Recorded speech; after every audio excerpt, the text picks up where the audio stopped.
My relationship with my dad has never been the best, but it didn't have to be the absolute worst. Although my stepmother made sure of it by going on putting negative things about me in his head. Just a year back, my parents got a divorce, and within 6 months, my dad had married another woman. Initially, I had my doubts, and later it got confirmed. My parents got divorced because my dad was cheating on my mom, and as it turns out, this new lady was the one behind all of it. On further confrontation, my dad kept on explaining how he was so unhappy in his marriage, but I honestly was not interested in any of that. I love both of my parents, and I did not want to get in the middle of this ugly fight. My mom had to go through a lot of stress and decided to take some time off for herself. I felt that she deserves it, and although I was not too enthusiastic to live with my dad, it was my only option. Mom was moving out of town, and it was the middle of the year, and changing schools would be really difficult. So I decided to stay with my dad until the next break. Because of my dad's business, we could never spend a lot of time together during my childhood. Things stayed the same, even though he has a new wife now. I wasn't too upset because, after his cheating, it just made me look at him differently. So most of the time, it was just my stepmom and me in the house. Most of the time, it was just me because she was always outside, hanging out with her friends, going to cafes and restaurants, and posting pictures of all of those, or just shopping. At that point, my dad's business was not going too well as far as I remembered, and my stepmother did not do anything. She was a housewife. So it was a little weird for me to think that my dad was giving her that much money just to spend on leisure. It took me some time to understand what was happening under my nose. Turns out my stepmother started spending money saved for my college by my mom. Of course, I tried to speak to her, but she was very rude to me. She felt no guilt and straight up told me to take it to my dad if I had any problem with it. So that's what I did. And imagine my surprise when my dad behaved like it was nothing. At first, he tried to change the narrative by saying that I had misunderstood the whole situation. He asked me if I was sure about this accusation, so I went into detail to explain how I had checked the amount and I was sure about it. I also told him that his wife herself confessed it to me and was very rude. He told me that it was not a big deal and I'm just overreacting. I was shocked to hear that. This was not something I expected from my dad. I tried my best to make him understand, but he just told me that he would arrange for some money before the time finally comes for me to go to college. He said that if there is money in the family, there is no point in keeping it for my future when someone else in the family needs it. Believe me when I say that I was 1 second from screaming out loud in frustration. I could definitely involve my mother, but she was already going through a lot at that time. I did not want to stress her out more. So I took some time to think about it and consulted some of my friends, and after thinking properly, I decided that there is only one person who can help me out, and so I took that person's help.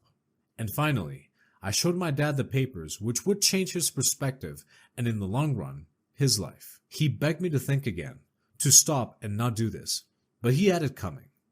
I had to go to my grandparents. My parents were very young when they got married, which is why my grandparents, specifically my grandpa, did not approve of it. My dad comes from old money, but his parents were never too fond of him and his lifestyle. I always thought that my dad is someone who values hard work and honesty, but over the last few years, it was very clear that all he wanted was money, and he counted on my grandparents for money. He lied to me my entire life by telling me that he never took a single penny from them after he got married to my mom, when in reality, he used to ask for money for my education, and my grandparents always sent extra so I could have the best life. At this point, it is not even surprising to me that I never really got any of that money. So when my grandparents got to know about this, boy, they were furious. They never really liked my mom, but after knowing that my mom had worked so hard to build a college fund for me, they had a newfound respect for her. My grandparents decided to name me the heir instead of my dad. I took a copy of my grandfather's will and went to meet my dad. Initially, I planned to talk to him and see what is his reaction, but it was pointless as he did not wish to even see my face. He was angry with me because I complained about his wife spending money that was saved for me. I was the victim here, and he was angry at me for trying to speak.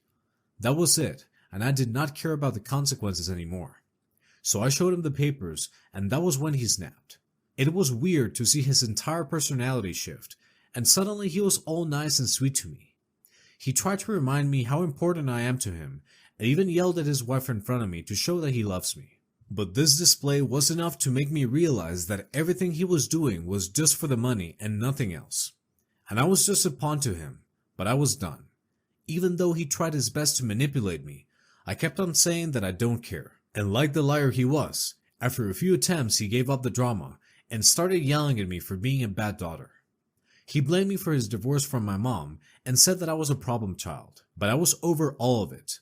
I was done with the texts and I knew better than to be bothered by these. I decided to instantly move out. It's been 3 days since I moved out.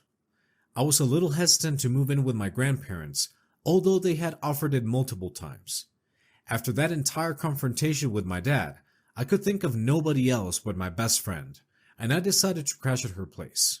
Her parents were kind to me and told me that I could stay with them for as long as I wanted to, but I did not want to take advantage of their generosity. I am thinking of actually moving in with my grandparents for the time being, but before that, I think I must talk to my mom about it. She still does not know anything because I begged my grandparents not to call her, and my dad could not say anything, even if he wanted to, because my mom had blocked him from everywhere. A whole week has passed. I am currently living with my grandparents. It actually feels kind of nice to live with them. It feels like home. I remember all those years when I used to ask my dad if we could meet my grandparents, at least for the holiday, but he was never really interested in it. I mean, it was not like he even stayed for the holidays. Staying with my grandparents is feeling more like home than staying with my dad. My mom knows everything now. I had a very intriguing conversation with her. She was very worried at first, but after getting to know that I have dealt with my dad in my way, she said that she was proud of the woman that I was becoming. She said that I was as logical as I could be and admired that. My dad has tried to contact me multiple times. He even tried to contact my grandfather, but my grandfather was in no mood for any of his crap. I don't know for how long he will continue. He has tried all sorts of tricks, but not even once did he think that he should apologize for his past behaviors. It seems like he only cares about money. It hurts me to think that my father does not care about me or my feelings. It's been almost a month now. Life is easier and stress-free. My dad continues to try to contact us. A week earlier, he tried to get past the guard and interrupted our dinner. He started yelling and was very loud. My grandfather also started yelling and told him how disappointed he was. Then my dad continues to yell at me and say how I am just like my mother, and both of us have only brought him down. I was very hurt after this, but my grandmother consoled me. I have accepted that my dad does not care about me, but I am sure I will heal. It will take some time, but I will heal. It's been 2 months since I moved in with my grandparents. My mom has also started living with us, but she is looking for an apartment right now. My dad was really persistent, but he had a conversation with my mom regarding my custody. I don't know what my mom said or did, but he seems to have backed off for now. However, I am sure he will try to bond with me again, because I am the only way for him to get access to his own parents' money. His wife turned out to be a real gold digger. As soon as she had no money to spend, she started acting distant from him to the point where I recently heard that she's cheating on him. I don't know how much of this is true, but honestly, I don't care anymore. I just want to be happy with my family, my grandparents, and my mom. Yikes, it's really sad to say this, but such parents do exist. I know a person who is exactly like that. These people don't deserve to be parents. One day, they will realize your value. And no matter how many kids they have, none of those kids will ever really love him, because sooner than later, he will show his true colors. So glad that you decided to move in with your grandparents.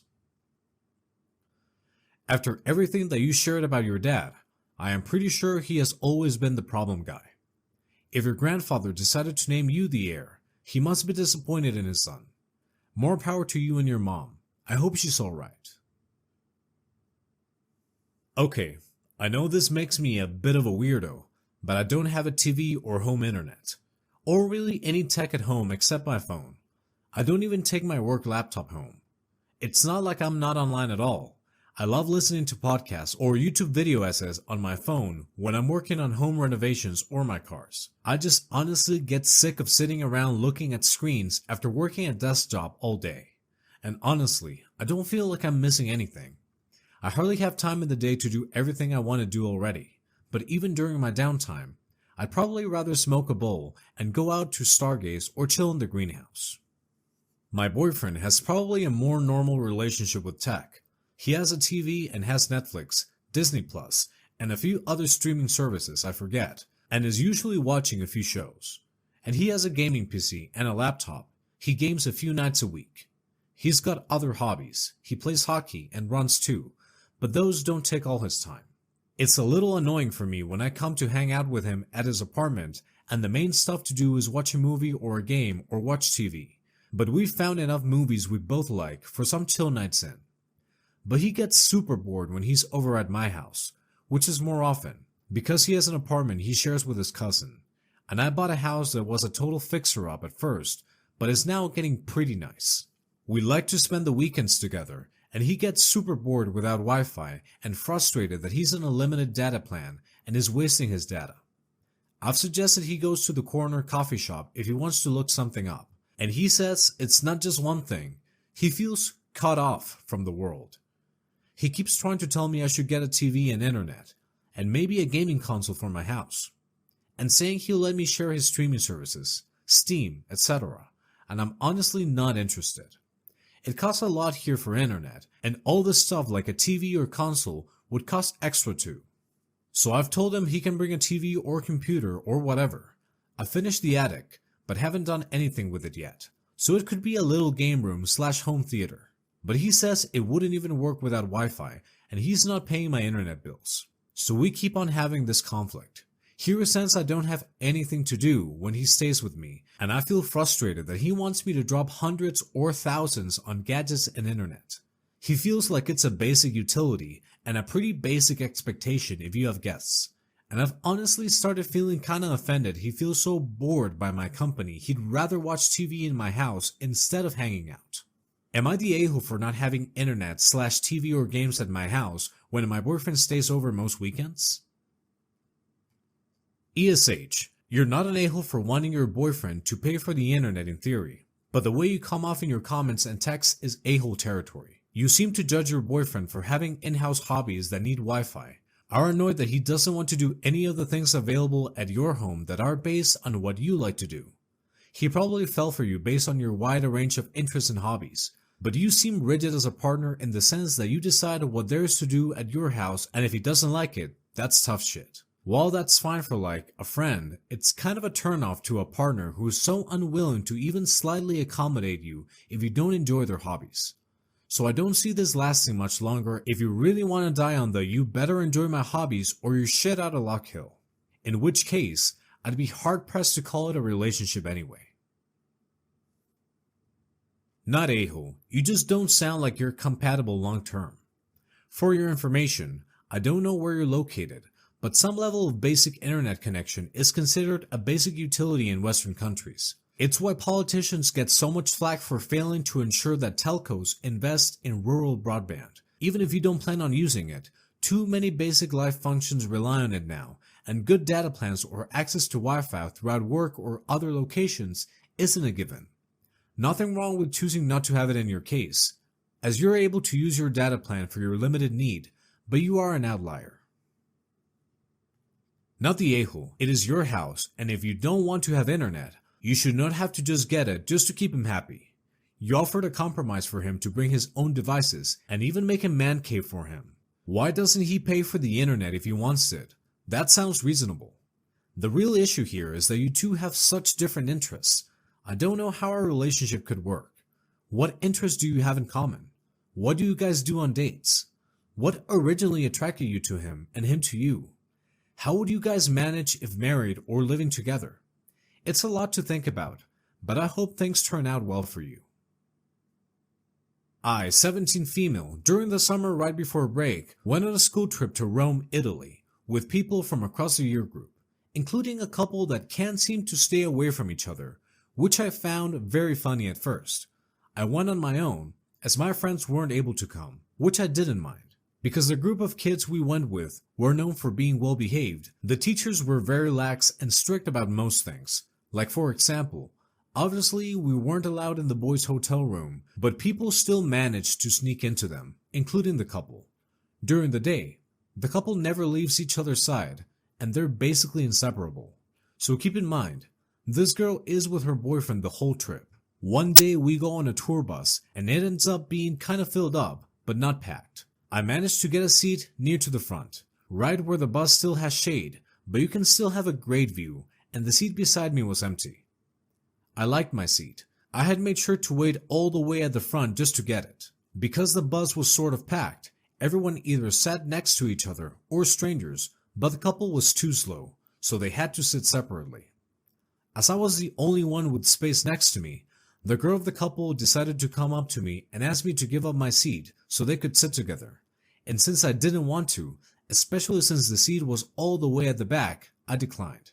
This genuinely upset the girl to the point where she told our teacher, who didn't really respond to her, and for the rest of the trip, she didn't speak to me or look in my direction.